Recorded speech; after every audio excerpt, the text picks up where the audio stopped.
তারপর শান্ত ধীর স্থির গলায় বলল, আমি আজ সারাদিনই এখানে বসে আছি। ইচ্ছে করে আজকে অফিসটা ছুটি নিয়েছি, দিয়ে এই জায়গাটা চলে এলাম। মনটা এখানে এলে কেমন একটা শান্ত হয়ে যায়। নিজের সাথে অনেকগুলো বছর এতক্ষণ এতটা সময় কাটায়নি, তাই সময় কাটিয়ে বেশ ভালোই লাগছে। আচ্ছা, বুঝলাম। পারবি আমার সাথে সারা জীবন থাকতে? আমার তো আগের মতো সৌন্দর্যতা নেই, সংসারে চিন্তা ভাবনাগুলো চোখ মুখ ফুটে বেরিয়ে আসছে।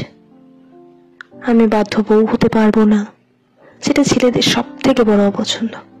আমার নিজস্ব মতামত আছে, আমার বয়স্ক মা বাবা আছে, তাদেরকে আমাকে দেখতে হবে। সবসময় শ্বশুর বাড়ির লক্ষ্মী বউটি হয়ে থাকা আমার পক্ষে সম্ভব না।